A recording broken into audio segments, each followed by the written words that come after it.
린지천은 아기로 다시 태어났습니다. 우유를 마실 때마다 그의 힘은 점점 강해졌습니다. 생후 3개월이 되었을 때 그는 이미 다리를 10,000번이나 찼습니다. 4개월이 되자 기어 다니는 법을 배웠습니다. 5개월이 되자 혼자서 걸을 수 있었습니다. 이것은 린지천에게 시스템 같은 치트키가 있었기 때문입니다. 그가 훈련한 신체 부위는 끝없이 강해질 것입니다. 6개월이 되자 부모님과 함께 앉아 TV를 볼 수도 있었습니다. 이 세계에는 사이보그와 유전자 융합체라는 두 가지 특별한 힘이 있었습니다. 사이보그는 기계의 승천자로 알려져 있었습니다. 그들은 기계적 변형을 통해 몸을 강화했습니다. 반면에 유전자 융합체는 돌연변이 짐승의 유전자와 융합하여 짐승 능력의 일부를 얻었습니다. 그리고 인류의 적은 명백했습니다. 지구 진화에서 태어난 수많은 돌연변이 짐승들이었습니다. 얼마 지나지 않아 새로운 가족이 린지천의 옆집으로 이사왔습니다. 그들에게는 순칭한이라는 딸이 있었습니다. 그녀는 이 세상에서 린지천의 첫 번째 친구가 되었습니다. 그 당시에는 그들의 운명이 언젠가 긴밀하게 연결될 것이라는 것을 전혀 몰랐지만요. 생후 7개월이 되었을 때 린지천은 이미 달리는 법을 배웠습니다. 그는 또한 점프하는 것을 마스터했고 심지어 말하기 시작할 수도 있었습니다. 8개월 때 그는 부모님이 안 계실 때 몰래 항상 연습했던 복근을 훈련하기 위해 잇몸 일으키기를 시작했습니다. 하지만 속담에도 있듯이 강가에서 걷다 보면 신발이 젖을 수밖에 없습니다. 필연적으로 린지천은 그의 어머니에게 붙잡혔습니다. 그녀는 믿기지 않는다는 듯이 눈을 비볐습니다. 내가 방금 내 아기가 잇몸 일으키기 하는 것을 본 게 맞아? 하지만 그의 어머니가 다시 봤을 때 린지천은 이미 납작하게 누워 있었습니다. 그녀는 자신이 소설을 쓰는데 너무 몰두해서 상상력이 지나쳤다고 스스로를 설득했습니다. 며칠 후 그를 목욕시키던 중 그녀는 충격의 소리를 지르며 남편에게 전화했습니다. 여보, 우리 아들은 겨우 8개월밖에 안 됐어요. 왜 벌써 복근이 있는 거죠? 그의 아버지는 곰곰이 생각했습니다. 그들의 아들은 항상 엄청난 식욕을 가지고 있었고 이제는 심지어 복근까지 있었습니다. 갑자기 그는 외쳤습니다. 여보, 우리 아들이 100만 명 중 하나인 신동일 수도 있을까요? 우리 지천이는 앞날이 밝을 것 같아. 아마 유전자 융합체이고 최소한 기계의 승천자일 거야. 린지천은 안도의 한숨을 내쉬었습니다. 그의 치트 능력은 거의 노출될 뻔했지만 다행히 그의 아버지가 그를 천재라고 부르며 빈칸을 채웠습니다. 소설가 부모님을 둔 것은 정말 축복이었습니다. 하지만 신동에 관한 한 그는 유일한 사람이 아니었습니다. 뉴스에서는 교토에서 천년된 마샬 가문에 신성한 힘을 가지고 태어난 소년이 있다고 보도했습니다. 2살 때 그는 한 손으로 20kg짜리 아령을 들 수 있었습니다. 이것을 본 후 그의 어머니는 부드럽게 그의 머리를 쓰다듬으며 말했습니다. 우리 지천이도 대단해. 너도 소위 가문의 신동들만큼 훌륭해질 거야. 속으로 린지천은 중얼거렸습니다. 역시 우리 엄마야. 항상 정확하시지. 하지만 내가 2살이 되면 정말 20kg을 쉽게 들 수 있을까? 마침내 그는 두 번째 생일을 맞이했습니다. 그의 쓰거나 읽거나 기술 덕분에 그는 이제 한 손으로 20kg을 쉽게 들 수 있었습니다. 바로 그때 그의 어머니가 불렀습니다. 지천아, 어디 있니? 칭한이가 너랑 놀러 왔어. 빨리 나와. 린지천은 어깨를 두드리고 밖으로 걸어나갔습니다. 곧 그는 어린 소녀를 보았습니다. 그녀는 그에게 에그 타르트를 내밀었지만 그는 그녀에게 직접 먹어야 한다고 말했습니다. 그들의 마음은 완전히 다른 수준에 있었지만 그는 여전히 그녀가 그에게 매달리도록 했습니다. 결국 그녀는 완벽한 무게 부착물이었지만 이 부착물에는 한 가지 작은 문제가 있었습니다. 때때로 그것은 애틀을 누출했습니다. 그럴 때 그는 백업을 요청할 수밖에 없었습니다. 엄마, 칭한이가 또 오줌 쌌어. 3살 때 그는 이미 한 손으로 40kg을 들 수 있었습니다. 한편 그보다 1년 반 더 많은 소위 교토신동은 30kg짜리 아령을 간신히 들 수 있었습니다. 하지만 린지천이 자신의 상태 패널을 보았을 때 그는 깊은 생각에 잠겼습니다. 그의 생물학적 수준은 여전히 일반 티어 1에 머물러 있었습니다. 일반 티어 2는 어떨까? 그것은 인류의 한계를 초월한다는 것을 의미할 수 있을까? 이러한 의문을 품고 그는 처음으로 집 밖으로 나섰고 마침내 유전자 융합체와 사이보그를 직접 보게 되었습니다. 린지천이 가장 먼저 방문한 곳은 도서관이었습니다. 부모님이 그에게 전자기기를 너무 많이 사용하도록 허락하지 않았기 때문에 그의 질문에 답하는 가장 좋은 방법은 그곳에 가는 것이었습니다. 독서를 통해 린지천은 이 돌연변이 지구에 대한 더 깊은 이해를 얻기 시작했습니다. 그는 신비한 유적에서 발견된 고대 석판에 기록되어 있다는 것을 발견했습니다. 세계는 일반, 고급, 희귀, 서사, 전설, 신화의 6단계 생물학적 계층으로 나뉘어져 있었습니다. 각 계층은 9단계로 더 나뉘어져 있었습니다. 반면 평범한 인간은 일반 계층의 1단계에 머물러 있었고 고의 존재에 비하면 개미만도 못했습니다. 린지처는 자신의 성장 속도를 높여야 한다고 생각했습니다. 그래야만 위험한 세상에서 살아남을 기회를 얻을 수 있을 것입니다. 당신은 읽고 있습니다. 정신력 플러스 1, 이해력 플러스 1, 지식 플러스 1점 업적 달성. 1억 단어를 읽으세요. 보상, 생물학적 속성, 천상의 지혜의 뿌리, 현재 진행 상황 86억. 시스템은 그를 너무 잘 알고 있었습니다. 읽기가 끝나자마자 즉시 새로운 임무를 주었습니다. 그때부터 린지처는 몸과 마음을 모두 훈련하기 시작했습니다. 그는 잇몸 일으키기를 하면서 책을 읽었고 4살이 되었을 때 그의 총 독서량은 이미 4,396만 단어에 달했습니다. 그 해는 린지천의 유치원 생활의 시작을 알리는 해였습니다. 얼마 지나지 않아 그는 순조롭게 일반 2단계로 진입했다. 그때쯤 그는 한 손으로 80kg을 들고 1.2m를 수직으로 점프하고 100m를 11초 안에 질주할 수 있었다. 한편 순싱아는 가끔 바지에 오줌을 싸서 반 친구들에게 요강 여왕이라고 놀림을 받았다. 이를 보고 린지천이 어찌 가만히 있을 수 있었겠는가? 그는 연단 위로 뛰어올라 닥쳐 라고 소리쳤다. 누가 감히 그녀를 다시 그렇게 부르면 매일 밤 오줌을 싸게 해줄 것이다. 다른 아이들은 눈물을 터뜨렸고 신신아는 순수한 존경심으로 그를 바라봤다. 당신의 지배적인 아우라가 모든 그부들을 겁먹게 했습니다. 칭호가 해제되었습니다. 유치원 보스 업적, 9년 의무 교육의 지배자. 칭호, 유치원 보스 해제, 초등학교 폭군 잠김, 중학교 지배자 잠김. 린지처는 그 포효가 새로운 임무를 촉발할 줄은 예상치 못했다. 이전 임무도 아직 끝나지 않았는데 새로운 임무가 나타났다. 분명히 임무는 병행하여 진행될 수 있었다. 그것은 확실히 좋은 소식이었다. 6개월 후 린지처는 독서 임무를 성공적으로 완료하고 생물학적 속성인 천상의 지혜의 뿌리를 얻었다. 그 순간부터 그는 완벽한 기억력을 갖게 되었고 그의 학습 능력은 인류의 정점에 도달했다. 시간은 쏜살같이 흘러 어느덧 그들은 유치원을 졸업할 나이 7살이 되었다. 초등학교 입학 전 방학 동안 린지처는 계속 훈련하며 한 손으로 200kg을 들 수 있을 때까지 자신을 밀어붙였다. 그의 높이 뛰기는 2m를 넘어섰고 100m 달리기는 8초 이하로 떨어졌다. 천상의 지혜의 뿌리의 축복으로 그는 이미 틈틈이 초등학교 과정을 거의 모두 마스터했다. 얼마 지나지 않아 린지처는 드디어 초등학교 생활에 발을 들였다. 그는 이미 중고등학교 과정을 독학하고 있었기 때문에 초등학교에서의 경쟁은 그저 어린아이 장난에 불과했다. 하지만 트로피는 그에게 아무 의미가 없었다. 그가 진정으로 원했던 것은 단 한 가지, 가능한 한 빨리 초등학교 폭군 칭호를 얻는 것이었다. 학교에서 린지처는 시간이 날 때마다 신싱한을 가르쳤다.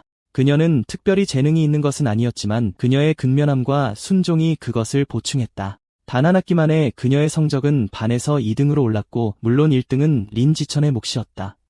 가능한 한 빨리 칭호를 얻기 위해 린지천은 공부뿐만 아니라 학교 운동회의 모든 종목에 참가하여 모든 기록을 갈아치웠다. 그의 초등학교 생활이 일상 이상이 아닐 거라고 생각했을 때 특별한 전학생이 그들의 반에 왔다. 그녀를 특별하게 만든 것은 린지천이 그녀의 몸에서 인간에게 속하지 않은 기운의 흔적을 감지할 수 있다는 것이었다. 얼마 지나지 않아 그녀는 그의 바로 뒷자리에 배정되었다. 그녀가 지나갈 때 순싱아는 그에게 부드럽게 속삭였다. 샤오춘, 그녀의 머리카락은 겨울의 눈송이처럼 너무 아름다워. 하지만 린지처는 그 순간 순칭한에게 응답하는데 관심이 없었다. 그에게 중요한 것은 바이슈가 인간이 아닌 기운을 가지고 있는지에 대한 질문이었다. 그녀는 유전자 융합자일까 아니면 유전자 융합자의 후손일까? 그 후 며칠 동안 바이슈는 수업이 끝나자마자 책상에 쓰러져 움직이지 않고 피로감에 시달렸다. 모두가 그녀에 대해 궁금해했다. 하지만 곧 그들의 호기심은 사라지고 교실은 평소의 고요함으로 돌아왔다. 한 달이 넘도록 그 고요함은 깨졌다. 흰 액체가 바이슈의 몸에서 스며 나오기 시작했다. 아무도 그 물질이 정확히 무엇인지 몰랐지만 그 냄새는 역겨운 악취를 풍겼다. 그것 때문에 그녀의 반 친구들은 그녀를 피하기 시작했다. 한 소년이 너무 멀리 갔다. 그는 그녀의 머리에 물을 붓고 그녀가 냄새가 나고 씻어야 한다고 비웃었다. 모두가 평소 냉담하고 조용한 소녀가 화를 낼 거라고 예상했다. 대신 그녀는 훌쩍이며 눈물을 흘렸다. 그녀를 괴롭히는 사람들은 배를 잡고 더욱 크게 웃었다. 신싱아는 더 이상 참을 수 없어 린 지천이 바이슈를 위해 나서주길 바랐다. 그녀가 아직 이 소녀가 누구인지 알아내지 못했지만 린 지천은 행동하기로 결심했다. 그는 소년의 어깨에 단단히 손을 얹고 차갑게 말했다. 관춘, 바이슈의 책상에서 물을 닦아. 관춘은 겁에 질려 더듬거리며 말했다. 문제없습니다. 바로 닦겠습니다. 그는 린 지천이 학교의 작은 폭군으로 악명 높다는 것을 잘 알고 있었기 때문에 재빨리 천을 잡고 책상을 닦았다. 6학년조차 감히 그를 건드리지 못했다. 그러자 린 지천은 반 전체를 돌아보며 선언했다. 바이슈를 괴롭힌 사람은 지금 당장 나서서 그녀에게 사과해. 괴롭히던 아이들은 두려움에 떨었다. 그들은 하나둘씩 줄을 서서 바이슈에게 고개를 숙여 잘못을 인정했다. 우리가 잘못했어요. 바이슈, 죄송합니다. 부디 용서해주세요. 바이슈는 울음을 그치고 린 지천과 신싱안에게 진심으로 감사했다. 그날부터 신싱아는 백발소녀에게 적극적으로 다가가 린 지천을 데리고 그녀의 친구가 되기로 결심했다. 맛있는 것이 있을 때마다 신싱아는 바이슈에게 먼저 나눠주었다. 결국 바이슈는 그녀의 마음에 짓눌렀던 의심을 드러냈다. 저 냄새가 너무 심해요. 두 분은 저를 역겹게 생각하지 않으세요? 그녀는 재빨리 설명했다. 미안해요. 믿지 않는다는 게 아니에요. 어릴 때부터 항상 주변 사람들에게 거부당하고 따돌림을 당해왔기 때문에 처음으로 누군가가 내 곁에 있어주는 것이 너무 비현실적으로 느껴져서 꿈을 꾸는 것 같아요. 아니, 이건 꿈이 아니야. 신싱아는 단호하게 대답했다. 나도 너와 같은 일을 겪었어. 그래서 내가 기꺼이 하는 한 절대 너를 경멸하지 않을 거야. 우리는 항상 가장 친한 친구가 될 거야. 한때 요강 여왕이라고 놀림을 받았던 신싱아는 바이슈의 고통을 깊이 이해할 수 있었다. 바이슈는 갑자기 신싱안을 껴안았다. 눈물이 샘솟듯 쏟아지며 흐느껴 울었다. 고마워. 정말 고마워. 그러더니 목걸이를 풀면서 말했어. 칭하나, 샤오춘, 너희는 항상 나랑 음식을 나눠 먹고 나를 친구로 대해줬잖아. 아, 나도 너희에게 뭔가 주고 싶어. 이 송곳니는 작년에 엄마가 내 생일 선물로 주신 거야. 이제 너희에게 줄게. 싫어하지 않기를 바라고 항상 친구로 지내길 바라. 순칭아는 두 손으로 송곳니를 받았고 표정은 엄숙했고 그러더니 밝게 웃었어. 우리는 영원히 최고의 친구일 거야. 순칭아니 그들의 우정이 영원할 거라고 생각했을 때 예상치 못한 일이 일어났어. 사이보그가 갑자기 바이슈에의 전학 서류를 처리했고 린츠치는 교장 선생님이 그녀의 기록이 완전히 기밀이라고 말하는 것을 엿들었어. 그것만으로도 바이슈에의 정체가 평범하지 않다는 것이 분명했어. 그날 이후로 린츠친과 순칭아는 바이슈에를 다시는 보지 못했어. 어쩌면 그녀는 그들의 어린 시절에 잠깐 스쳐 지나가는 사람이었을지도 몰라. 바이슈에의 떠남과 비교했을 때 다음에 일어난 일이 린츠친의 마음에 더 큰 무게로 다가왔어.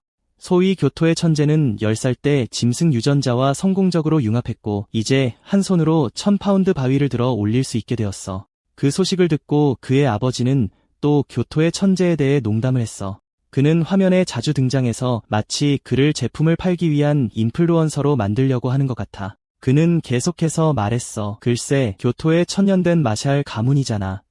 아마 그들은 첨단 유전자 융합 기술을 가지고 있을 거야. 그의 어머니는 동의하지 않았어. 그렇다고 해서 그들이 자기 자식을 실험실 쥐처럼 대해야 한다는 건 아니야.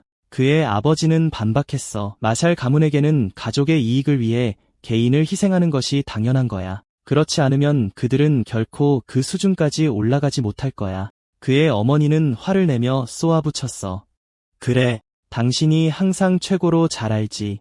린츠치는 그들의 싸움을 무시하고 그의 생각은 맴돌았어.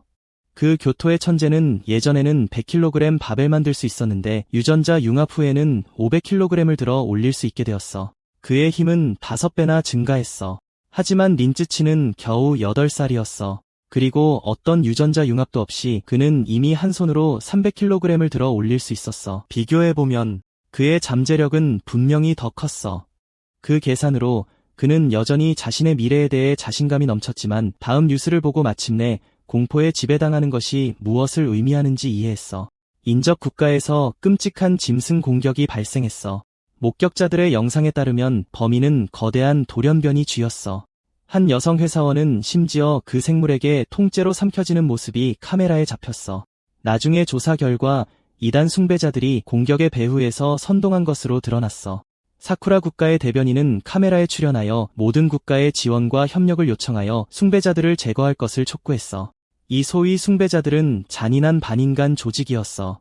이익을 위해 그들은 돌연변이 짐승의 앞잡이가 되어 인간 사회에서 공격을 조장하고 있어. 다행히 린츠치는 상대적으로 안정된 강대국에서 태어나서 여전히 성장하고 때를 기다릴 수 있었어. 하지만 바로 그때 그는 창밖에서 굉음을 들었어. 서둘러 달려간 린츠치는 수많은 정부 사이보그들이 대형을 이루어 날아가는 것을 보았어. 다음 날 아침 린츠치는 순칭안을 기다려 함께 학교로 향할 수 있었어. 그때 그는 바이슈에가 준 송곳니가 빛나는 것을 알아차렸어. 그제서야 그는 그 송곳니가 돌연변이 짐승의 것이라는 것을 깨달았어. 그리고 바이슈에는 희미한 비인간적인 기운을 풍겼던 것도 당연했어. 그 근원은 바로 이빨이었을 거야. 그 빛은 잠시 동안만 지속되었고 그들은 더 이상 그것에 대해 깊이 생각하지 않았어. 곧 그들은 학교에 갔어. 하지만 여전히 전날 밤 사이보그들이 집결하고 이제는 송곳니에서 이상한 반응이 나타나는 것을 보면서 린츠치는 불길한 일이 다가오고 있다는 느낌을 떨쳐버릴 수 없었어. 그들이 빨간 머리 여자를 지나갈 때 그 여자가 갑자기 그들을 불렀어. 그녀는 물었어. 너희 둘은 형제자매니? 신신아는 솔직하게 대답했어. 우리는 형제자매가 아니에요. 우리는 소꿉친구이자 가장 친한 친구예요. 소꿉친구라니 정말 부럽네. 나도 하나 있었으면 좋겠다. 여자가 웃으며 말했어. 그러더니 약간의 아기를 품고 그녀는 더 캐물었어. 너희는 이렇게 어린데 혼자서 학교에 걸어가니? 너희 부모님은 어디 계시니? 린츠치는 재빨리 순칭안을 끌어당기며 말했어. 우리 늦겠어. 말하는데 시간 낭비하지 마. 학교에서 린츠치는 순칭안에게 낯선 사람이 말을 걸어오면 함부로 대답하지 말라고 경고했어. 순칭안은 고개를 끄덕이며 이해한다고 말했어. 방과 후 린츠치는 순칭안을 데리고 다른 길로 집으로 향했어. 하지만 그들이 골목을 지나갈 때 그들은 아침에 만났던 빨간머리 여자와 다시 마주쳤어. 얘들아, 드디어 학교에서 나왔네. 그녀가 웃으며 말했어. 린츠치의 심장이 덜컥 내려앉았어. 우회로를 택했는데도 그녀는 여전히 그들을 따라왔던 거야. 그 여자는 씩 웃었어. 얘들아, 우리 집에 맛있는 간식이 있는데 누나 집에서 놀래? 이번에는 남자 한 명이 그녀 뒤에 나타났어. 아무 말 없이 그는 달려들어 그들을 잡아채려고 했어. 하지만 린츠치는 이미 싸울 자세를 취하고 있었어. 강력한 펀치로 그는 남자의 가슴에 주먹을 날렸어. 남자는 대포알처럼 뒤로 날아갔어. 여자는 깜짝 놀랐어. 불가능해. 어떻게 초등학생이 어른 남자를 날려버릴 수 있지? 그녀가 상황을 파악하기도 전에 린츠치는 이미 거리를 좁혀 그녀 바로 앞에 나타났어. 그러고는 힘껏 주먹을 휘둘러 여자 얼굴을 정통으로 가격했어. 린츠처는 벽돌을 집어들고 두 명의 공격자에게 천천히 걸어갔지. 주변에 카메라도 없고 위험을 없앨 유일한 방법은 녀석들을 없애는 거였지만 그러고 싶진 않았어. 하지만 오늘 일이 새어나가면 그의 능력이 노출되고 몰래 강해지려던 계획이 망쳐질 거야. 바로 그때 땅이 흔들리기 시작했고 짐승의 울음소리가 천둥처럼 울려 퍼졌어. 괴물 같은 생명체가 그들 앞에 나타났는데 거대한 돌연변이 쥐였어. 쥐는 거대한 턱을 벌려 한 입에 여성의 몸 절반을 뜯어 먹었지. 그러고는 남자를 발톱으로 움켜쥐어 과자처럼 씹어 먹었어. 린츠처는 망설임 없이 순칭안에게 달려들어 그녀를 안아 들고 전속력으로 질주했어. 다행히 멀리 가기 전에 정부 사이보그가 하늘에서 급강하했어. 여성 사이보그는 거대한 돌연변이 쥐를 향해 곧장 날아갔어. 그녀는 거대한 머리 꼭대기에 다다라서야 멈췄지. 오른손을 들어 무기를 충전하기 시작했어. 날카로운 폭발과 함께 그녀는 마취 연기를 짐승에게 퍼부었어. 거대한 쥐는 격렬한 공격을 받았지. 잠시 후 그 생물은 비틀거리며 현기증을 느꼈어. 사이보그는 기회를 틈타 칼날로 쥐의 목을 베어 괴물의 생명을 완전히 끝냈어. 집으로 돌아온 린츠처는 신중하게 전투를 분석했어. 여성 사이보그는 그다지 높은 계급은 아니었어. 그녀는 먼저 진정제 탄환으로 쥐를 약화시킨 다음 근접전에서 7분 동안 싸워야 겨우 끝낼 수 있었지. 하지만 거대한 돌연변이 쥐는 결코 쉬운 상대가 아니었어. 완전히 자라면 길이가 3m가 넘고 생물학적 수준은 일반 5단계에 달할 수 있었지. 린쯔천은 어제 사이보그가 제때 도착한 건 순전히 운이 좋았다고 생각했어. 그렇지 않았다면 결코 살아남지 못했을 거야. 하지만 린쯔천은 진정한 힘은 자신에게서 나온다는 걸 알고 더욱 열심히 훈련에 매진했어. 무게 스쿼트, 혈기 플러스 2, 다리 근력 플러스 2, 스쿼트 숙련도 플러스 1. 돌연변이 쥐의 위협이 여전히 남아있었지만 삶은 계속되었어. 얼마 지나지 않아 린쯔천과 순칭하는 9번째 생일을 축하했어. 소원을 빈 후 그들은 선물을 교환했지. 린쯔천은 순칭한에게 나무 비녀를 선물했는데 하룻밤 만에 직접 조각한 것이었어. 천상의 지혜의 뿌리의 축복 덕분이었지. 시간은 쏜살같이 흘러 그들은 곧 초등학교를 졸업했어. 그때쯤 린쯔천은 이미 초등학교 폭군이라는 칭호를 획득했지만 새로운 생물학적 속성인 정글의 법칙을 부여받을 수 있는 중학교 지배자 칭호까지는 한 걸음밖에 남지 않았어. 중학교 입학 전 방학 동안 린쯔천은 더 빨리 칭호를 얻고 자신을 더욱 강화하기 위해 극도로 강도 높은 훈련을 했어. 무게 푸시업 1000에 혈기 플러스 2000, 팔 근력 플러스 2000, 가슴 근력 플러스 2000, 푸시업 숙련도 플러스 1000. 마침내 계약 바로 전날 린쯔천의 생물학적 레벨이 일반 3단계로 돌파했어. 그의 모든 신체 속성이 엄청나게 향상되었지. 그는 내내 소위 교토신동을 주시하고 있었어. 14세의 교토신동은 이미 2000kg짜리 코어를 한 손으로 들어 올릴 수 있었지. 거인 유지는 힘을 4에서 8배로 증폭시킨다고 알려져 있었어. 가장 낮은 추정치인 4배로 계산해도 그의 진정한 힘은 한 손으로 약 400kg에 불과하다는 뜻이었지. 그에 비하면 린쯔천이 여전히 더 강했어. 그 생각에 그는 흥분되었어.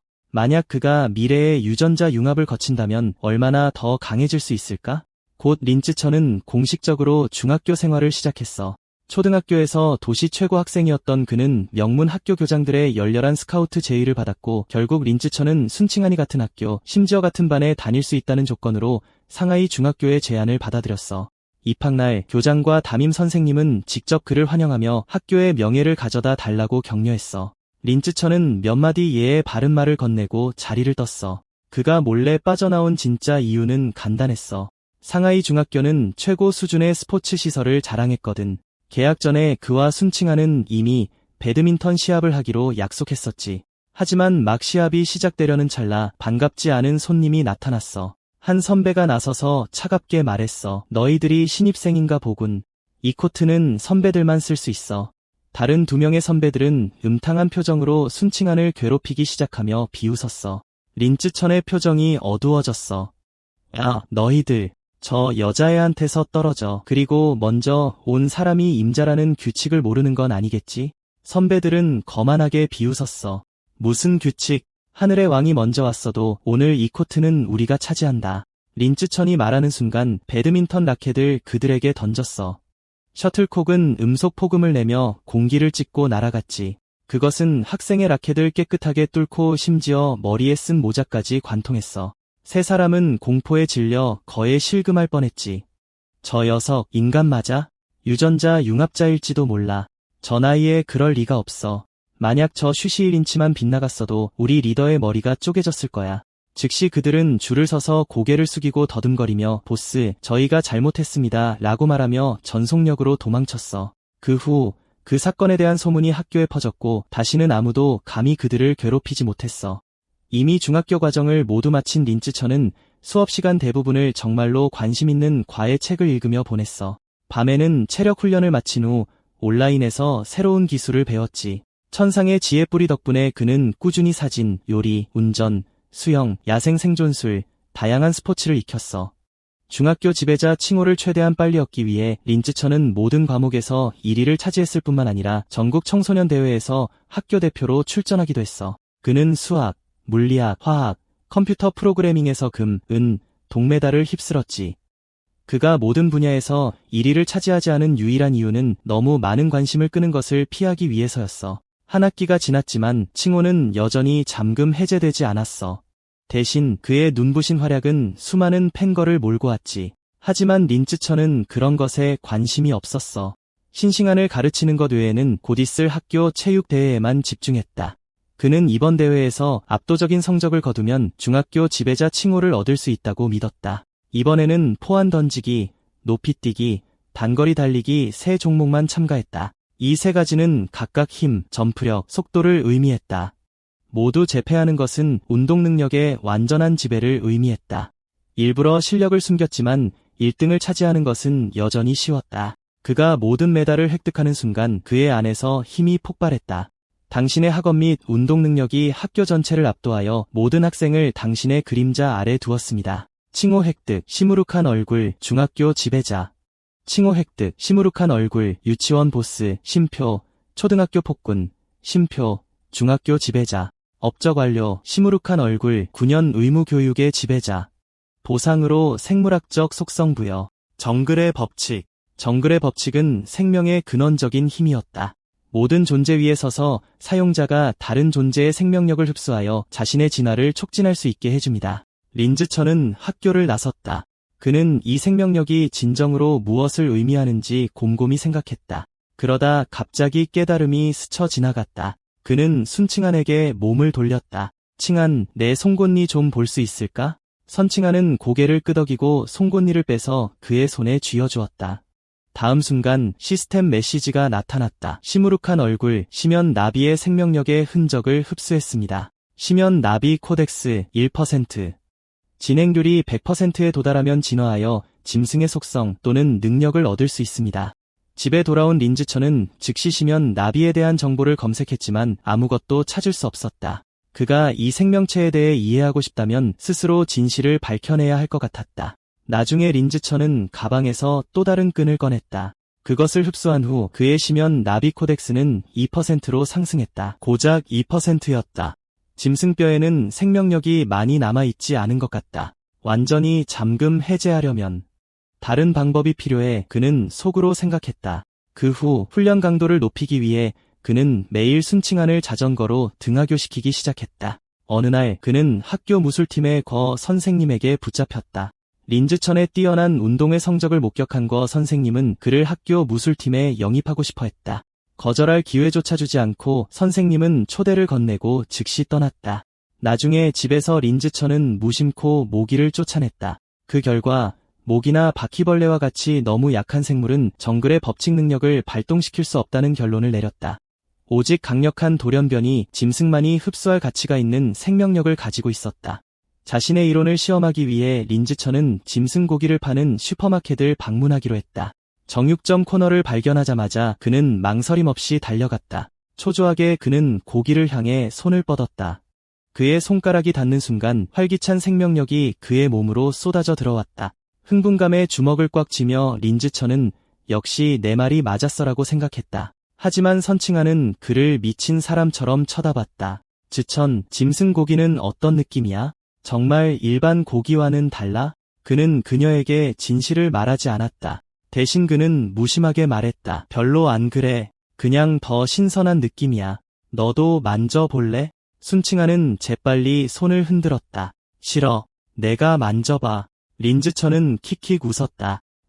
여기까지 왔으니 짐승 고기를 좀 사서 집에 가져가자. 포장된 양이 완벽했다. 그는 그것들을 사는 것을 핑계로 더 많은 생명력을 만지고 흡수할 수 있었다.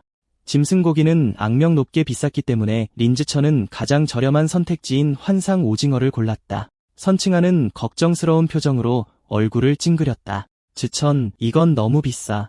결정하기 전에 먼저 이모에게 물어봐야 하지 않을까? 린즈천은 그녀의 머리를 부드럽게 쓰다듬었다. 이미 엄마에게 말했고 엄마도 내 가족이 와서 먹어볼 수 있게 더 사라고 했어. 사실 그는 고기를 사는 또 다른 이유가 있었다. 생명력을 흡수하면 즉시 상할까봐 걱정되어 시험해보고 싶었다. 그는 코드를 스캔하고 결제했다. 총 2,994위안. 포장을 들고 나오면서 그의 마음은 아팠다. 너무 비싸. 언제 다시 살 수 있을지 누가 알아? 그때는 이미 9시가 넘어서 바로 집으로 향했다. 돌아오는 길에 린즈천은 참지 못하고 즉시 시험해보기로 했다. 그의 손이 환상 오징어의 살에 닿자마자 시스템 메시지가 나타났다. 시무룩한 얼굴, 환상 오징어의 생명력의 흔적을 흡수했습니다. 코덱스 진행률 0.1%. 린즈천이 계산해본 결과 환상 오징어 2꼬리를 흡수해도 코덱스 진행률이 0.1%밖에 올라가지 않았다. 그 계산대로라면 유전자 100개를 채워 100%에 도달하려면 유전자당 998위안이 필요하다. 적어도 10만 위안이 필요하다는 뜻이다. 환상 오징어의 능력은 물속에서 완전히 사라지는 것이었다. 그 기술을 잠금 해제할 수 있다면 10만 위안은 아깝지 않을 것이다. 그리고 이것은 이미 시중에서 구할 수 있는 가장 저렴한 짐승 고기였기 때문에 그는 결심했다. 그는 돈을 벌 방법을 찾아야 했다. 그 정도 액수는 엄청났고 계속 가족에게 부탁할 수만은 없었다. 고기를 되돌아보니 시간이 좀 흘렀는데도 상하지 않았다. 분명히 생명력을 흡수해도 고기의 질이 나빠지진 않았다. 용기를 얻어 그는 순식간에 환상 오징어의 정수를 더 많이 흡수했다. 코덱스 진행률이 3%까지 치솟았지만 잠시 집중력이 흐트러져 지나가는 사람과 부딪힐 뻔했다. 황급히 사과하는 사이 션칭한이 갑자기 앞을 가리켰다. 사오순, 저기 봐, 딸기 선생님이야. 인질로 잡혀있어. 앞에서 경찰들이 소리쳤다. 포위됐다. 진정하고 무기를 버려라. 반장이 근처 경찰에게 고개를 돌렸다. 벤, 함부로 쏘지 마. 거리가 너무 가까워. 인질을 방패로 삼아 계속 움직이고 있어서 빗나간 총알에 인질이 죽을 수도 있어. 빈 형사가 불안하게 항변했지만 시간을 끌면 인질이 위험해질 겁니다. 실신가스를 써보면 어떨까요, 반장님? 반장이 단호하게 고개를 저었다. 실신가스는 너무 티가 나. 효과가 나타나기 전에 그를 화나게 하면 극단적인 행동을 할 수도 있어. 바로 그때 린즈천이 몸을 굽혀 돌을 집어들었다. 눈 깜짝할 사이에 돌은 벤 형사의 귓가를 스쳐 지나갔다. 쨍그랑. 칼을 든 범인의 손을 정확히 맞췄다. 경찰들은 기회를 틈타 빠르게 달려들어 공격자를 제압했다. 린즈천은 션칭한에게 조용히 하라는 은밀한 제스처를 보내며 그녀와 함께 빠져나가려고 했다. 하지만 그 순간 반장이 소리쳤다. 거기 학생, 멈춰요. 돌을 던진 게 당신인가? 린즈천은 손을 마구 흔들며 아니요, 제가 아니에요. 린즈천은 션칭한을 재빨리 데리고 갔다. 반장은 당황한 듯 중얼거렸다. 이상하네. 왜 자백하지 않지? 용감한 행동에는 포상금이 따르는데 말이야. 린즈천은 포상금이라는 말을 듣자마자 제자리에 멈춰섰다. 그러더니 훨씬 더 빠른 속도로 다시 달려갔다. 머리를 극적이며 말했다. 아, 맞다. 이제 기억났어요. 돌은 제 것이었어요. 반장이 한숨을 쉬었다. 학생, 저와 함께 신고서를 작성하러 갑시다. 제가 포상금을 받도록 도와줄게요. 가족들에게 알린 후 린즈천과 션칭한은 경찰서로 향할 준비를 했다. 그는 공원에 자전거를 주차하고 잠근 다음 그의 영웅 페르소나의 첫 번째 지급금을 받기 위해 함께 탈 준비를 했다. 하지만 그때 재앙이 닥쳤다. 제압된 범인의 몸이 갑자기 뒤틀리더니 모든 사람의 눈앞에서 거대한 쥐로 변이했다. 젠장. 그는 숭배자야. 경찰이 외쳤다. 돌연변이 증상을 보이고 있어. 거대한 쥐로 변하고 있어. 돌연변이 괴물이 달려들어 여성 경찰을 땅에 짓눌렀다. 반장이 통신기로 외쳤다. 본부, 여기는 장베이 서로 공원입니다. 거대한 쥐가 나타났습니다. 예비평가, 숭배자가 쥐왕 유전자와 융합되었습니다.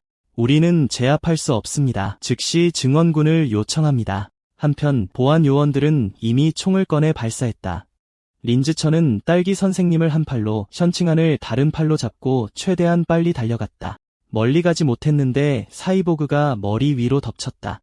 린즈천은 제자리에 멈춰서서 올려다보자 여성 사이보그가 쥐의 얼굴에 장화로 정통으로 강타하여 순식간에 수미터를 날려버리는 것을 보았다. 그러고는 가슴의 철판을 열어 레이저 포를 충전했다. 다음 순간 두 줄기의 보라색 광선이 터져나왔다. 그것들이 부딪히자마자 쥐의 살이 분해되기 시작했다. 마침내 그것의 온몸이 재로 부서졌다. 린즈천은 충격을 받았다. 이것이 진정한 사이보그의 힘이구나. 놀랍다. 그 후 그는 자전거를 밀고 떠나기 시작했지만 놀랍게도 그가 생명력을 흡수했던 짐승 고기 조각이 이미 상했다는 것을 알게 되었다. 그는 그때 깨달았다. 생명력을 흡수하면 정말로 고기가 부패되는데 약간의 시간 차이가 있을 뿐이라는 것을 설명해보자. 변명을 해야 할 텐데 숭배자들에게 기대는 게 제일 좋겠어. 분노한 린즈천은 짐승 고기를 땅에 내던졌다. 젠장. 그 숭배자 탓이야. 사이보그의 공격이 너무 강력했어. 그것이 고기를 태워 상하게 했어. 션칭한이 재빨리 그를 위로했다. 괜찮아, 사오춘. 중요한 건 우리가 안전하다는 거야. 원래는 바로 집으로 향할 계획이었지만 반장의 요청으로 경찰차를 타고 다시 경찰서로 가서 진술을 했다. 린즈천을 놀라게 한 것은 숭배자의 시체도 차량에 실렸다는 것이다. 불에 탄 유해로 줄어들었지만 악취는 여전히 심했다. 갑자기 생각이 떠올랐다. 짐승의 송곳니에 생명력이 남아있다면 이 시체에도 약간의 생명력이 있지 않을까? 저 쥐 왕의 유전자를 흡수할 수 있을까? 그 생각에 그는 천천히 손을 뻗어 자네를 향했다. 손가락 끝이 재에 닿는 순간 시스템 메시지가 떴다. 거대 쥐의 생명력의 흔적을 흡수했습니다. 거대 쥐 도감 진행률 5%. 린즈천은 깜짝 놀랐다. 이렇게나 많다니. 정말로 사실이군. 신선도가 생명력 흡수량에 영향을 주는구나. 끝낸 후 그는 나른하게 기지개를 켜며 빈 경관이 자신의 수상한 행동을 눈치채지 못하게 위장했다. 얼마 지나지 않아 린즈천은 보안팀 사무실에 도착했다. 팀장은 그에게 이미 용감한 시민상 신청서를 제출했네 라고 말했다. 솔직히 말해봐. 그렇게 어두운 곳에서 그 거리에서 자네 같은 중학생이 어떻게 돌로 숭배자의 손을 그렇게 정확하게 맞출 수 있었나? 린즈천은 오른손을 많이 단련해서 그런 것 같아요 라고 대답했다. 팀장은 긴 침묵에 빠졌다. 그때 문이 활짝 열리고 슌칭한이 린즈천의 부모님과 함께 들어왔다. 그의 어머니는 달려와 그를 꽉 껴안았다. 사오천, 괜찮은 거니? 정말 놀랐잖아. 린즈천은 재빨리 그녀를 안심시켰다. 걱정 마세요, 엄마. 괜찮아요. 보세요. 용감한 시민상도 받았어요. 하지만 그의 어머니는 그의 손을 굳게 잡았다. 사오천, 약속해줘. 다음번에 위험에 처하면 안전한 곳에 먼저 숨기로. 엄마는 내가 무사히 자라기만 바란단다. 그녀의 손을 잡고 린즈천은 엄숙하게 대답했다. 엄마, 걱정 마세요. 약속할게요.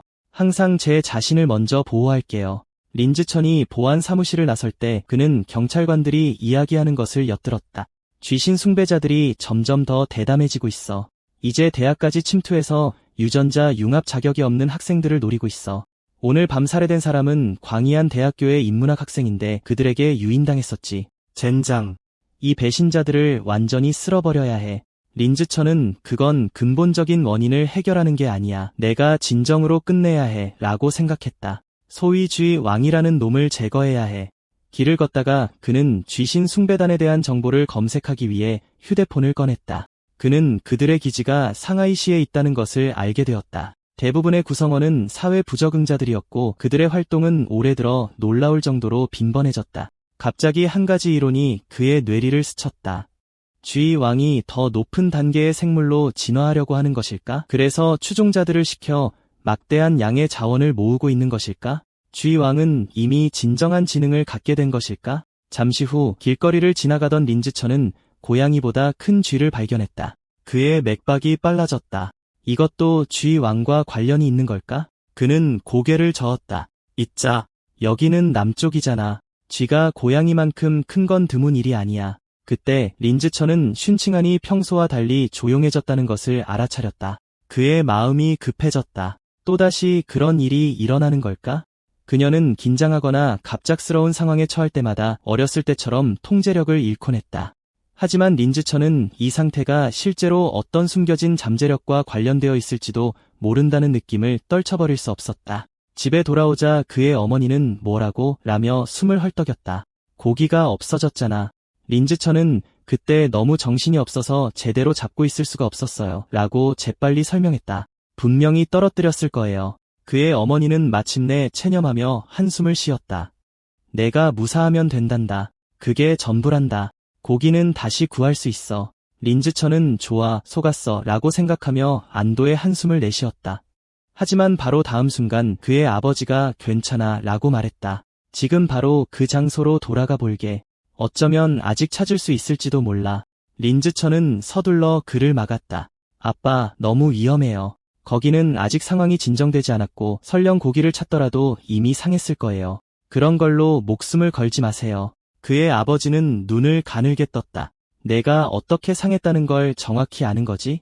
린즈천은 말을 더듬으며 그냥 추측했어요. 라고 말했다. 한편 보안팀장은 어떻게 중학생이 그토록 힘껏 돌을 던질 수 있었는지 여전히 궁금해하고 있었다. 바로 그때 그는 근처에서 날카로운 쥐 소리를 들었다. 소리를 따라가자 그는 거대한 쥐를 발견했다. 다음 순간 쥐는 그에게 달려들었다. 팀장은 재빨리 총을 쐈다. 잠시 후 쥐 소리는 갑자기 멈추고 쥐는 피와 안개 구름 속으로 폭발했다. 다음날 수업에서 린즈천은 다시 생각에 잠겼다. 어젯밤 쥐인간과 여자 사이보그에 비하면 그는 여전히 너무 약했고 팬텀 오징어 코덱 진행률을 최대로 올리려면 돈이 빨리 필요했다. 하지만 대회 장학금은 너무 느렸다. 그는 잠시 공부 인플루언서가 되거나 라이브 스트리밍으로 튜토리얼 코스를 판매하는 것을 고려했지만 너무 현란하고 노출이 심하다며 재빨리 생각을 접었다. 안 돼. 내 접근 방식이 틀렸어. 이 세계에서는 유전자 융합 전사와 사이보그가 도처에 있었다. 무술 훈련은 학업보다 분명히 가치가 높았고 무술 토너먼트의 상금은 학술 대회의 상금을 훨씬 능가했다. 린츠천은 주먹을 꽉 쥐었다. 이 길이 옳다. 행동할 시간이다. 체육관 안에서 궈 선생님이 물병을 홀짝이고 있었다. 린츠천이 다가가서 인사했다. 안녕하세요, 궈 선생님. 궈 선생님의 눈이 흥분으로 빛났다. 쯔천, 바로 가입하러 온 거니? 아니면 먼저 무술팀에 대해 더 배우러 온 거니? 린츠천은 조용히 물었다. 제가 가입하면 도시 무술 토너먼트에서 경쟁할 기회가 있을까요? 돈은 잘 주나요? 궈 선생님은 자랑스럽게 웃었다. 물론 기회가 있을 거고 상금도 적지 않아. 각 상마다 수만 달러의 가치가 있어. 이 말을 들은 린츠천은 즉시 그의 손을 잡았다. 선생님, 제발 꼭 저를 무술팀에 합류시켜주세요. 그러자 궈 선생님은 모든 팀원들에게 모이라고 손짓했다. 그들은 각자 간단한 자기소개를 했다. 린츠천은 고개를 끄덕이며 그들에게 답례했다. 그가 전에 정식으로 훈련을 받은 적이 없었기 때문에 궈 선생님은 기본적인 펀치와 킥을 직접 시범해 보였다. 루틴을 마친 후 궈 선생님은 이마에 땀을 닦고 그를 바라봤다. 단순한 동작이라고 속지마. 보이는 것보다 훨씬 어려워. 팀에서 가장 빨리 배우는 사오리조차도 그것들을 마스터하는데 일주일이나 걸렸어. 그러자 린츠천은 천혜의 지혜의 뿌리의 축복으로 연습을 시작했다. 궈 선생님이 보여준 모든 동작은 이미 그의 마음에 완벽하게 새겨져 있었다. 힘들이지 않고 그는 펀칭 루틴을 따라했다.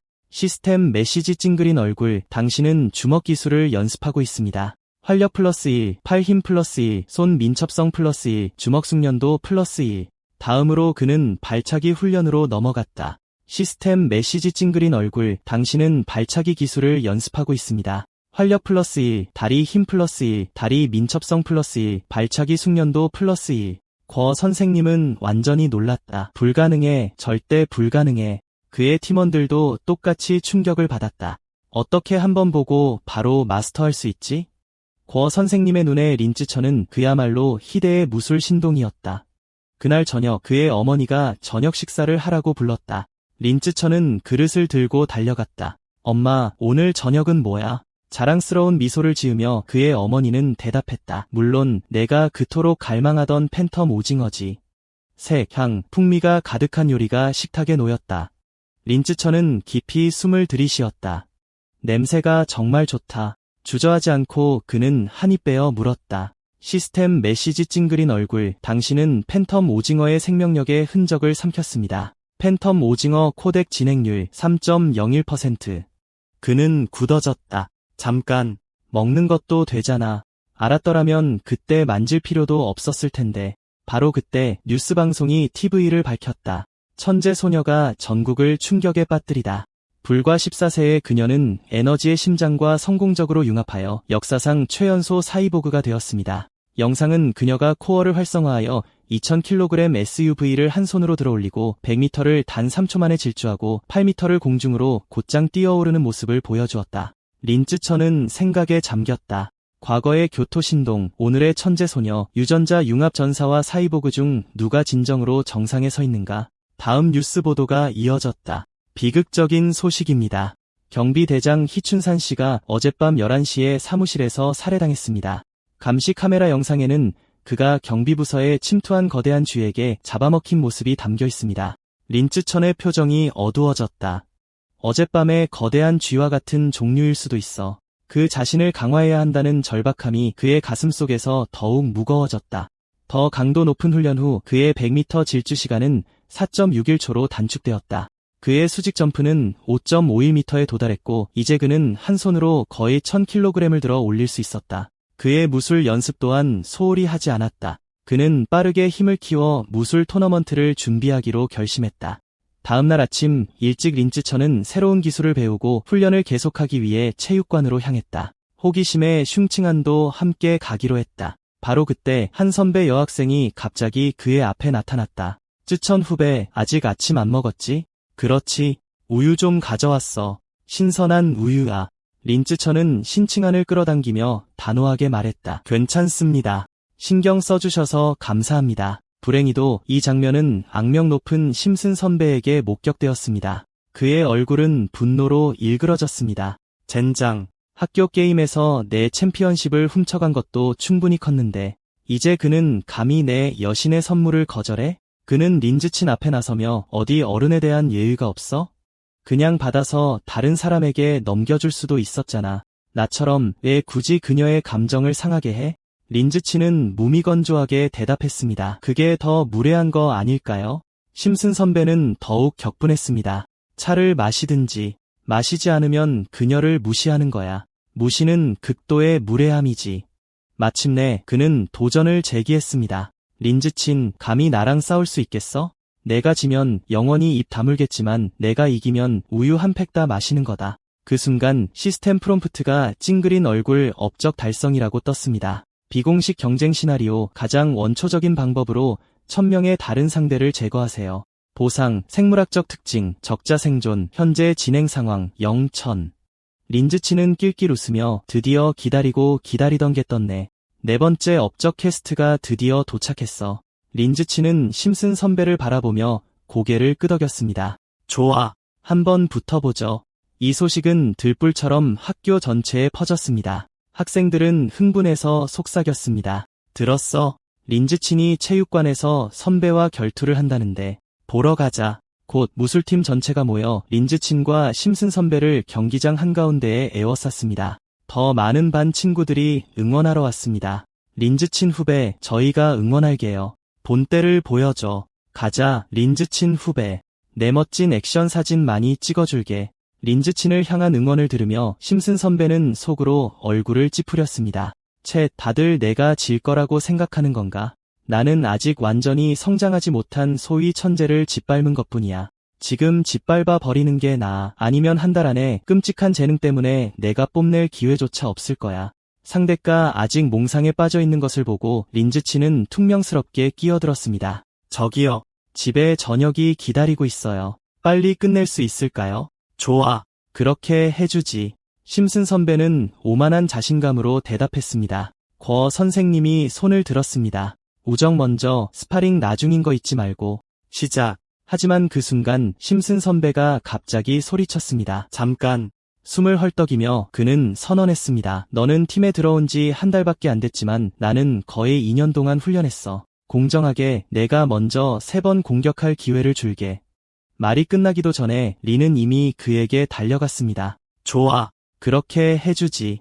린즈치는 말하고는 주먹을 한 번 날렸습니다. 심슨 선배는 즉시 바닥에 쓰러졌습니다. 입에서 거품을 물고 움직이지 못한 채 뻗어 있었습니다. 선생님은 넋이 나갔습니다. 뭐? 주먹 한 방에? 지켜보던 학생들도 마찬가지로 깜짝 놀랐습니다. 말도 안 돼. 진심이야. 그게 다야. 벌써 끝났어. 옆에서 슌싱한이 팔을 흔들었습니다. 이겼다. 즈친이 이겼어. 2명의 여자 선배가 흥분해서 펄쩍 뛰었습니다. 너무 멋있어. 린즈친 후배, 시스템 프롬프트 역슬래시. 당신은 라이벌을 물리치고 여성의 감탄을 성공적으로 얻었습니다. 우선순위, 짝 선택 권한이 부여되었습니다. 현재 진행 상황 10분의 1:00. 린즈치는 속으로 생각했습니다. 적자 생존을 해제하기 전에 아직 999명의 라이벌을 더 제거해야 해. 그는 근처에 있는 선배 형제들을 향해 몸을 돌렸습니다. 당신들은 어때요? 이 기회에 저와 함께 스파링을 해보시겠어요? 그의 말에 선배들은 즉시 굳어버렸습니다. 그러자 순식간에 변명거리를 찾아 황급히 사라졌어. 심슨 선배는 벌떡 일어나서 화를 내며 인정 못해 라고 소리쳤어. 내가 방심했어. 다시 붙으면 널 확실히 뭉개줄 거야. 선생님이 차갑게 잘라 말했어. 장카이, 내가 졌어. 인정해. 그 펀치가 운인지 실력인지 곧 알게 되겠지. 살리, 내가 시험해봐. 살리, 나와 봐. 도망치려던 녀석은 이름이 불리자 깜짝 놀랐어. 살리는 억지 미소를 지으며 린지천 앞에 섰어. 미안하다, 후배. 얼굴만 때리지 마. 알겠지? 10분 후 바닥은 쓰러진 선배들로 가득했어. 너무 눈에 띄지 않기 위해 린지천은 일부러 몇 합을 겨룬 후에 쓰러뜨렸지만 시스템에는 장카이만 승리로 기록됐어. 다른 선배들은 졌지만 승리 횟수에 포함되지 않았어. 그럼 연습 시합은 안 되는 건가? 공식적으로 이겨야 하는 건가? 그때 곽 선생님이 그의 어깨를 툭 치며 흥분된 얼굴로 말했어. 천재로군. 지천, 너는 정말 천재야. 무술부에 들어온 지 한 달밖에 안 됐는데 벌써 에이스가 되다니. 올해 지역 무술대회에서 우리 상하이 중학교가 경쟁자들을 꺾고 1위를 차지할 거다. 린지천의 눈이 빛났어. 바로 그거야. 무술대회. 거기서 이기면 매 경기마다 업적 달성도가 올라가겠지. 그때 심슨 선배가 갑자기 린지천에게 소리쳤어. 린지천, 장카이인 내가 졌다는 걸 인정한다. 이제부터 내가 내 머리에 앉아서 똥을 싸도 감히 불평하지 않겠다. 주변 사람들은 그의 말에 역겨워했어. 그가 말을 끝내기도 전에 사람들은 바람처럼 흩어졌어. 그 후 순신한도 린지천과 함께 훈련을 시작했고 무술반에 들어가기로 결심했어. 3000m 조깅 후 그는 그녀에게 권투와 발차기를 다듬기 위해 1시간 동안 무술 기술을 연습시켰어. 그런 다음 근력과 몸의 회복력을 키우기 위해 잇몸 일으키기와 팔굽혀펴기를 시켰어. 각 세션은 그가 회복을 위해 그녀의 근육을 스트레칭하고 마사지하는 것으로 끝났어. 한편 린지천은 자신의 훈련 강도를 2배로 늘려 더욱 열심히 노력했어. 최대한 빨리 적자 생존 특성을 얻기 위해 그는 모든 것을 걸기로 했어. 시간은 쏜살같이 흘렀고 한 달간의 맹렬한 준비 끝에 드디어 시립체육관에서 무술대회가 열리는 날이 왔어. 경기장 안의 모든 좌석은 이미 사람들로 가득 찼어. 선수 휴게실에서 구 코치는 명단을 보며 한숨을 쉬었어. 우리 상하이 고등학교는 운이 너무 없네. 최강팀인 상하이 한 번과 붙게 되다니. 사오리지의 얼굴이 어두워졌어. 1번 팀에는 올해 100m를 9초 안에 끊는 단거리 선수가 있어. 우리는 꼼짝없이 질 거야. 하지만 린지천이 앞으로 나섰어. 코치님, 제가 먼저 나가고 싶습니다. 그래, 좋아. 내가 첫 경기에 나가거라. 구 코치는 동의했어.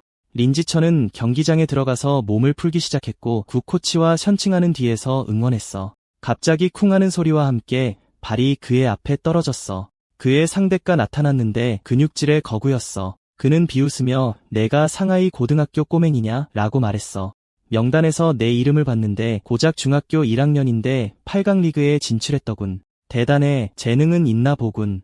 하지만 여기는 아직 170도 안 되는 꼬맹이가 있을 곳이 아니다. 그 남자는 울퉁불퉁한 근육을 자랑하며 차갑게 웃었어. 곧 압도적인 힘과 크기가 무엇인지 보여주마. 심판의 명령에 따라 경기가 공식적으로 시작됐어. 근육질의 파이터는 성난 황소처럼 린지천에게 달려들었어. 그는 무거운 펀치를 휘둘렀지만 린지천은 쉽게 피했어. 바로 다음 순간 린지천의 손바닥이 상대의 가슴에 부딪혔어. 근육질 남자는 발을 딛지도 못한 채 수십 미터를 날아가 바닥에 쓰러졌어. 심판은 어안이 벙벙한 채 승자 린지천이라고 즉시 선언했어. 사이드라인에서 션칭하는 사오춘 정말 대단해라고 크게 외쳤어. 팀원들은 흥분해서 환호했어. 지천은 짐승이야. 저 근육 덩어리는 이름값을 제대로 하네.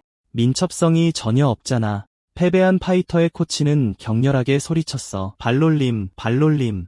내가 몇 번이나 말했지? 무대에서는 그냥 직선으로 돌진하면 안 돼. 발놀림이 필요해. 왜 말을 안 듣는 거야? 시스템 메시지가 울렸어. 상대방을 성공적으로 물리쳤습니다. 랭킹 포인트가 증가했습니다. 총 제거수 21,000. 이 말을 듣자 린지천의 심장이 흥분으로 벅차올랐다. 예상대로 이 잔혹한 경쟁에서의 모든 승리는 그의 업적 퀘스트를 앞으로 나아가게 했다. 상하이 한 번의 코치가 차갑게 소리쳤다. 천펑, 내 차례다. 저 1학년 꼬맹이를 최대한 빨리 끝내, 알겠나?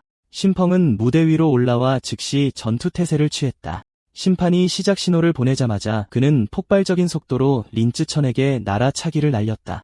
린지천은 침착함을 유지했다. 그는 몸을 숙여 발차기를 피한 다음 강력한 손바닥으로 상대의 허리를 가격했다. 심펑은 이전의 근육질 남자처럼 발에서 떨어져 수십 미터나 날아갔다. 그는 불쌍한 모습으로 링 밖으로 추락했다.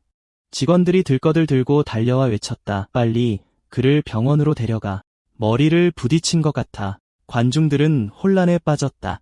뭐야 저게? 저 상하이 고등학교 녀석 운이 미쳤네. 한 명은 링 밖으로 도망쳤고, 이제 이 녀석은 날아가 버리네? 그는 운명의 아이야. 헛소리. 분명히 짜고 치는 경기야. 돈 환불해줘. 하지만 상하이 한 번의 코치는 분명히 보았다. 그의 표정은 굳어졌다. 이건 운이 아니야, 실력이야. 그는 엄숙하게 명령을 내렸다. 가오페이, 내 차례다. 방어에 집중해. 무모하게 공격하지 마. 절대로 져서는 안 된다. 가오페이는 자신감 넘치는 목소리로 대답했다. 걱정 마세요, 코치님.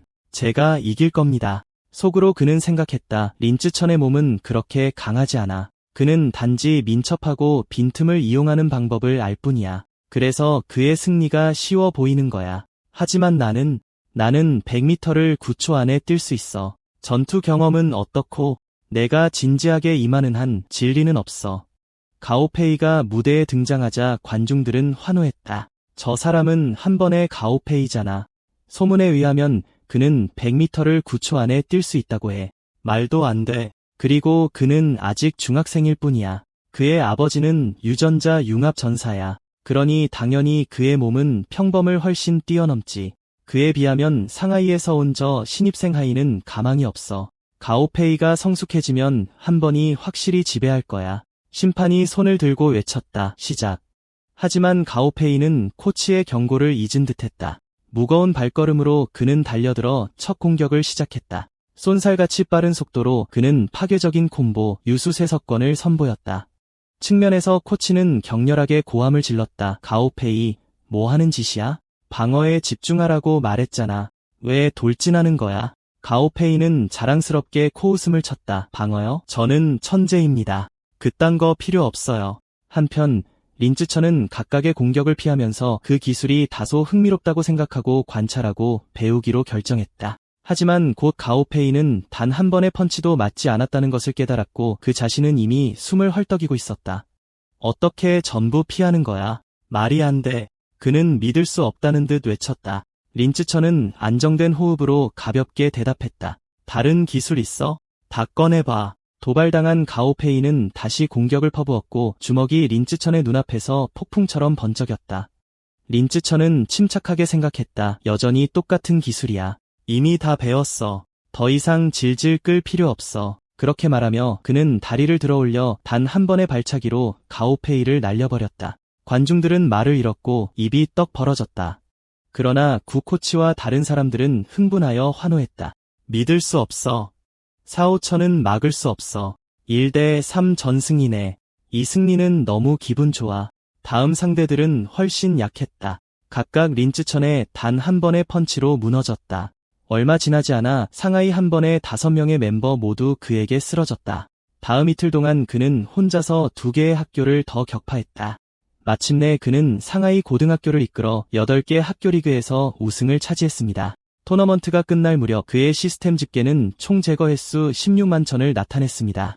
적자 생존 업적을 완료하려면 여전히 984명의 상대를 더 물리쳐야 했는데 이는 수년이 걸릴 수도 있는 일이었습니다. 캐스트를 곧 완료할 수는 없었지만 그는 구 코치가 상금의 대부분인 무려 2만 이안을 그에게 수여하여 이전 학업대회 상금에 추가할 것이라고는 예상하지 못했습니다. 린쯔천은 이제 약 3만 위안을 손에 넣었지만 그 돈은 오징어 고기 산더미에 쓰이면서 빠르게 사라졌습니다. 한 번에 유령 그림자 오징어 고기 30캐디를 먹어치우면서 그는 유령 그림자 오징어에 대한 베스티어리 진행률을 33%로 끌어올렸습니다. 2학년이 되자 린쯔천은 일반 티어 3에서 일반 티어 4로 돌파했습니다. 그는 이제 한 손으로 1090kg을 들 수 있고 5.65m를 똑바로 뛰어오를 수 있으며 100m를 단 4.49초 만에 질주할 수 있었습니다. 시간은 쏜살같이 흘러갔고 그와 신싱아는 상하이 중학교 주니어반을 성공적으로 졸업했습니다. 곧 그들의 고등학교 입학 시험 결과가 발표되었습니다. 린쯔치는 학업과 무술 모두에서 지구 전체 1위를 차지하며 지구를 지배했습니다. 순싱한도 학업에서는 뛰어났지만 무술 점수는 상하이 고등학교 엘리트 무술반의 컷오프에 미치지 못했습니다. 그와 같은 고등학교에 다닐 수 없다는 생각에 슬퍼진 순신아는 고개를 숙였습니다. 린쯔천은 상하이 고등학교 교장 선생님이 내 집에 와서 이야기할 거라고 말하며 그녀를 위로했습니다. 같이 가지 않을래? 순싱하는 교장 선생님은 분명히 너를 엘리트 무술반에 영입하러 오는 거라고 부드럽게 중얼거렸습니다. 그건 나랑 상관없어. 내가 왜 가야 하는데? 린쯔치는 그녀의 손을 굳게 잡고 확신에 차서 말했습니다. 걱정하지 마. 상하이 고등학교에 남기 위한 나의 유일한 조건은 이것이야. 내 짝꿍은 너여야 해.